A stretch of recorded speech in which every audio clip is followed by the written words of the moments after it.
ताउते तूफान ने देश के कई राज्यों में भारी नुकसान पहुंचाया है। कई राज्यों में ताउते की दस्तक के बाद तबाही का मंजर देखा गया, तो वहीं दिल्ली से लेकर उत्तराखंड में भारी बारिश लगातार जारी है।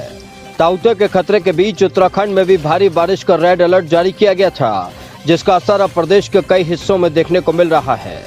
चक्राता में जहां बादल फटने से कई लोग गुमशुदा हैं, तो वहीं पहाड़ी जिलों में पहाड़ दरकने की खबरें सामने आ रही हैं।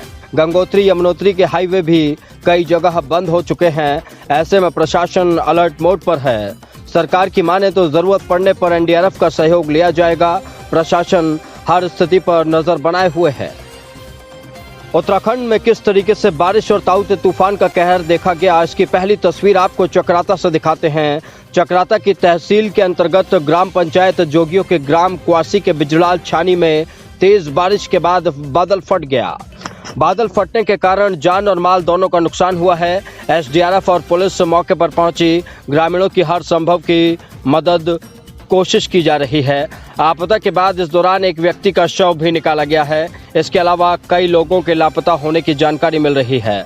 मौके पर एसडीआरएफ और प्रशासनिक टीम का रेस्क्यू ऑपरेशन जारी है। तो ये तस्वीरें चक्राता की है, जहां पर बादल फटने से कुछ इस तरीके की तबाही का मंजर देखने को मिला। अभी अगली तस्वीरें चमोली की हैं, जहां पर भारी बारिश से लामन बगड़ में खचड़ा नाले के उफान पर आने से बद्रीनाथ राष्ट्रीय राजमार्ग का 50 मीटर हिस्सा बह गया। इलाके में कई स्थानों पर हाईवे बाधित हो गया। अचानक नाले के उफान पर आने से एक ट्रक भी फंस गया। चालक ने किसी तरह भागकर अपनी जान बचाई। इस दौरान बारिश का जो कहर था वो लगातार जारी रहा। इस बीच आप देख सकते हैं, जब बद्रीनाथ राष्ट्रीय राजमार्ग का 50 मीटर का हिस्सा बह गया तो ट्रक किस तरीके से जद्दोजहद करता नजर आया। ट्रक सैलाब के बीच में फंस गया। तो उत्तराखंड की जो तस्वीरें हैं वो आपको दिखा रहे हैं। ताउते तूफान के बाद तबाही का कहर उत्तराखंड में देखा गया।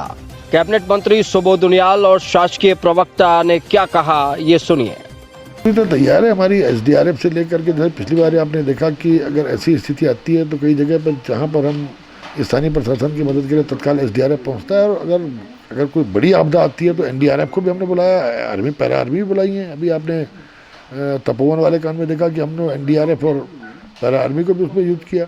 तो सरकार पूरी तरह तैयार है और मौसम वैज्ञानिक हमारे लगातार स्थिति पर नज़र रखे हुए हैं, ताकि कोई भी स्थिति हो तो सरकार अलार्म कर सके और लोगों का जीवन बचाया जा सके। उत्तराखंड वैसे ही कोरोना के कहर से जूझ रहा है। ऐसे में ताउते तूफान ने उत्तराखंड सरकार की मुश्किलें और बढ़ा दी हैं। ऐसे में यही देखना होगा कि ये बारिश का दौर कब तक जारी रहता है और कब उत्तराखंड में जो हालात बिगड़े हैं उनको सही किया जाता है।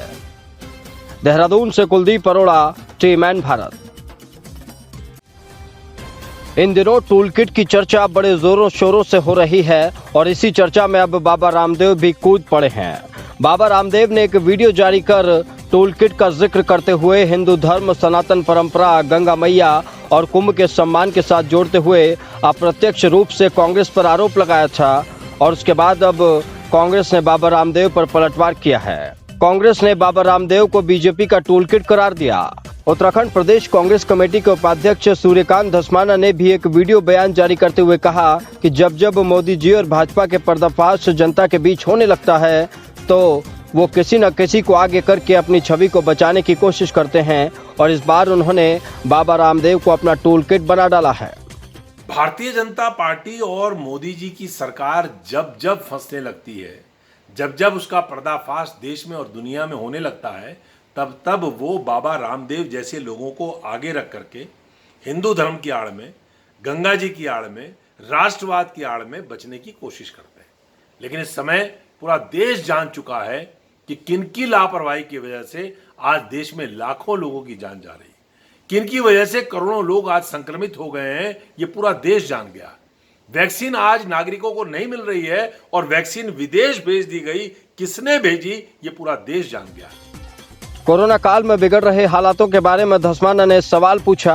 उन्होंने कहा, जिन हालातों का सामना प्रदेश और देश की जनता को करना पड़ा, उसके लिए आखिरकार कौन जिम्मेदार है? उसके लिए क्या नरेंद्र मोदी जिम्मेदार नहीं है?